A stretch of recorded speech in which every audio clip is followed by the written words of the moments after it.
inspired. I'm inspired. Hey there guys, how's it going? My name is Suman Chatterjee from the Flozone Academy, and I'm a flow state coach, which means that I help you feel better and perform better. Today I'm going to talk about the Flow Jedi's coat of arms, or the crest, okay? In the form of a shield, in the form of a coat of arms. So this is, first of all, I want to mention, inspired by the IMC Nation coat of arms, okay? AZD's IMC Nation coat of arms, which I am a part of. I'm a warrior monk. It's a part of this philosophy, okay? So notice this, okay? This is the crest, alright? So, lion up here, that's AZD's one. The tent, the wheel, the pen, the feather in this case, ants going around it, the eye, and Stoic philosophy surrounding it, and then beads, okay, around it, the Stoic principle, and also the red dragon Stargate. Okay.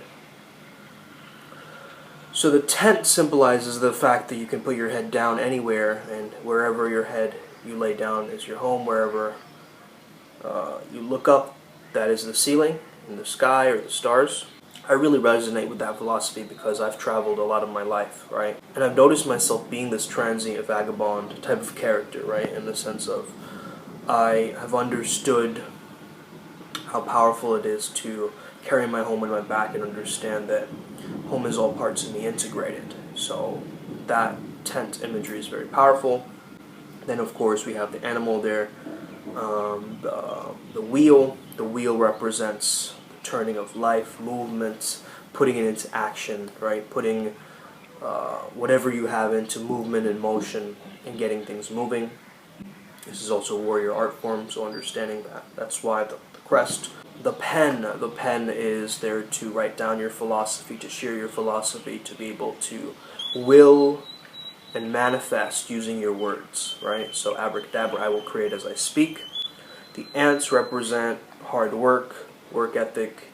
They can carry, things 10 times their size, and it's this idea of replication, where I'm just reproducing this philosophy in all different areas and different places. And of course the Stoic philosophy that surrounds it, and the beads, of course, it being a spiritual art form. Memento mori, remember your death. Carpe diem, seize the day. Ad vitam ad copum, for life until misbehavior. And amor fati, I love my fate, okay? So I was incredibly inspired by this crest, and I didn't want to copy it completely, right? I wanted to replicate it like the ants would and make it my own, for my own academy, for people who join my program to understand what my flow state, Flow Jedi philosophy is. So let me open mine. I'll give you an understanding of this, okay? Really see it. Alright. So this is mine. Very similar, as you notice. Okay, the tiger instead of the lion, the lotus instead of the tent, though it is a tent, but it's my own tent design, in a sense. Instead of the pen, I have a microphone, but if you look at it very carefully, it's also a pen. Okay, so it could be a microphone, but it's an optical illusion. It could also be a pen. And the wheel I chose, the yin-yang, okay? And instead of ants, I have scorpion surrounding it. Of course, scorpion also used to be one of the mascots for Seductive Instinct, previous brand, continuation of the brand of IMC Nation. It is continued on. And of course, around, I have my own philosophy and philosophies that combine the flow, okay, that incorporate the flow with it. So let me go through it. And of course the Horus eye on top, which is also one of my most prominent and profound tattoos. That is my own design as well. And what's interesting about this tattoo, I'll get into it in another video, is the fact that somebody actually took my tattoo design and posted it right on her forearm. Okay, so whoever you are, sister, I respect you very much, okay, if you're watching this video right now. So, let's get into it, okay? So the tiger. Why the tiger? Tiger, I'm an Indian citizen. I've traveled the world, but I've always felt a connection and a rooting to India. The Royal Bengal tiger is the animal of my heritage. But also, I used to read a lot of Calvin and Hobbes growing up. You guys know this. So the fact is, if you look up there, I have my same soft toy tiger that I did from when I was 10 years old. Alright? And the reason being, because the tiger imagery is very, very strong in my mind. And what AZD said yesterday, which reflects directly, is very powerful, which is the animal that you would choose to protect you and your family? If there was like a zombie apocalypse going down, right? Which animal would you choose? I chose the were-tiger, or the tiger in this sense. So the tiger is a very, very profound imagery for me, because of the heritage link, because of the understanding that this is such a rare breed of animal and it's becoming extinct, right? And it's this animal that's so majestic and royal, but at the same time it knows when to strike. At the same time it's very focused, all aligning towards the flow state, okay? So I chose the tiger in this case. That is the animal that resonated with me the most. Second, the lotus flower, okay? Also representing a tent. However, I chose the lotus flower because it was said that it is a symbol of purity and enlightenment, okay? So in my own spiritual practice, I've noticed that, and I've told you guys before, the idea of Zen, right? How the idea of Zen came from the flower sermon of the Buddha. And it was said that the Buddha, as he was walking, that lotus flowers would start growing where he stepped, the ground he walked on, okay? That's one of the rumors. So, understanding that the flower is a symbol of growth, the flower is a symbol of transformation, blooming, okay? So, it is a symbol of transformation, it's a symbol of rebirth, it's a symbol of just constantly maximizing and making yourself better, right? That's why I have the lotus there, and also represents the tent, as I mentioned the tent before, okay? Now, SRC, FZA, what does that stand for? In the middle, there, SRC, FZA, what does that mean? SRC is Sumed Raziel, or Raziel Chatterjee. Okay, Raziel is one of my spirit guides, who I communicate with, and Raziel is one of the messengers of God, so he knows the secrets of God, essentially, right? He hears the whispers of God, the secrets of God, and he's able to share that with the world. Essentially, this is my mission too. I'm here to inspire. I'm here to be a channel for God, right? And get his message out there. And as I'm saying this, you have lightning in the background, so that's another confirmation, okay? So the next one we have is the yin and the yang, the integration, right? IMC also stands for Integrated Martial Arts Concepts, right? And I really chose this to be the wheel, because this is the wheel that keeps life moving, in a sense. I started to understand the flow cycle very differently before I started to dive into the AZD process, right? So I started to look at the flow cycle as yang, yin-yang together, integrated, that's the flow, and then yin as the recovery phase. So struggle phase, yang, very hustle, push, release, surrender, which is yin. Then we get into a flow state, which is both of them working simultaneously and balancing each other out, that flow state harmony, and the rest phase, or the recovery phase, which is that yin, which is that letting go again, okay? Before we have to get into yang again. So that's the process of the flow cycle, and I've chosen to depict it using the symbolism and this imagery. If you know my tattoo, you know that the Horus eye on my tattoo is actually yin yang, the pupil of it, okay, as well. So it's a very important symbol for me personally, okay?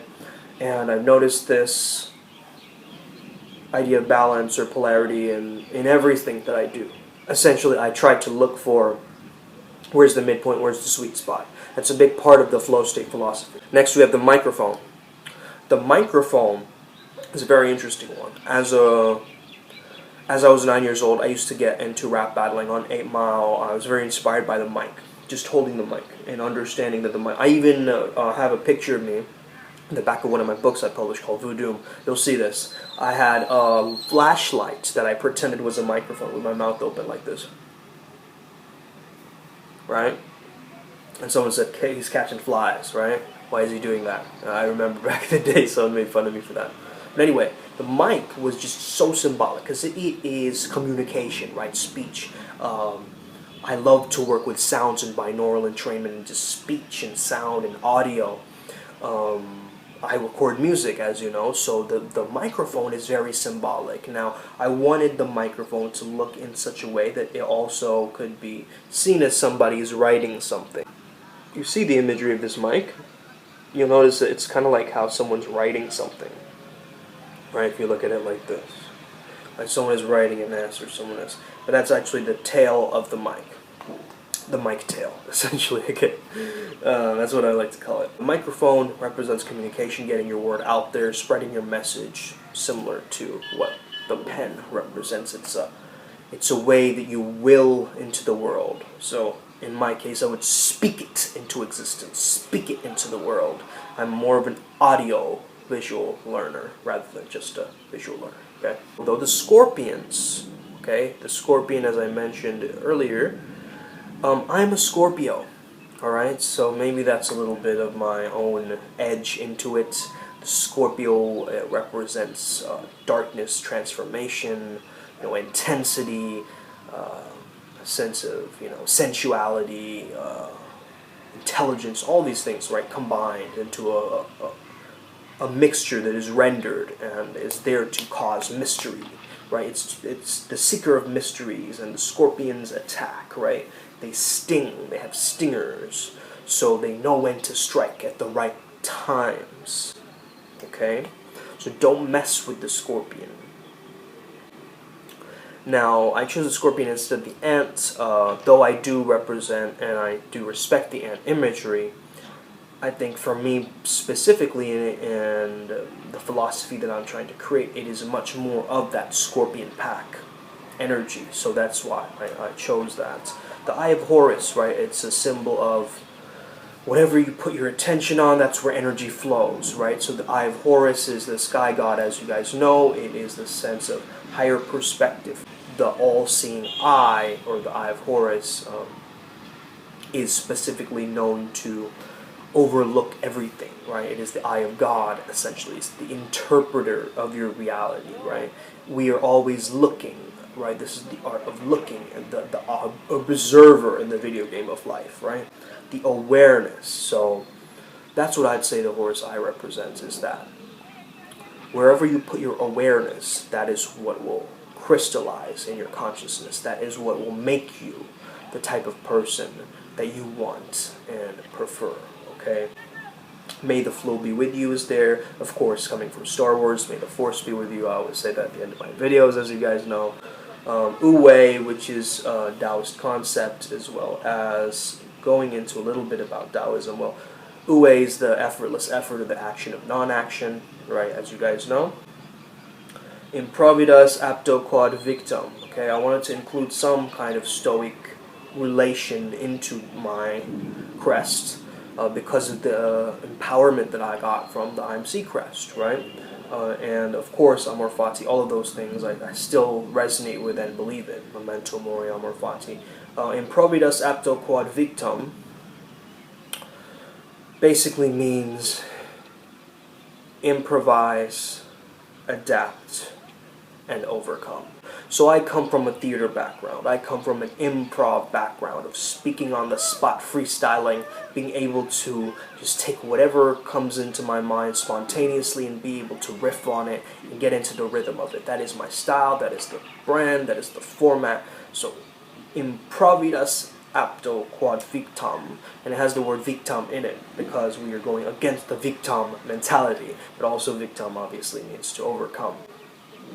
So it's very powerful, okay? It's a very powerful statement, phrase, idiom, whatever you want to call it. It just crystallizes everything in terms of the flow. Very perfect. Pravaha, or pravaha, is flow, is water, okay? Is flow. It's basically water flowing, right? In Sanskrit. Pravaha is the Sanskrit way of flowing, of moving. So I think it's also very linked to the wheel of the yin yang, and also the understanding of the flow state by itself. It really epitomizes that, okay? And of course we have water on the bottom there that is rooting me. So water being the base from which everything comes from, okay? Which everything grows from. We are 70% water, and so why not embrace that fact, okay? And be the land swimmers that we're meant to be. So that's really the understanding of this coat of arms, of this crest. And of course, similarly, you got the beads. You got the beads surrounding it, because this is a spiritual art form too. So I hope this helps you guys out. I hope you get much more perspective and understanding from what inspires me, what inspires this brand, what inspires this channel. And I hope that you have an incredible day. May the flow be with you and stay legendary. See you guys next time.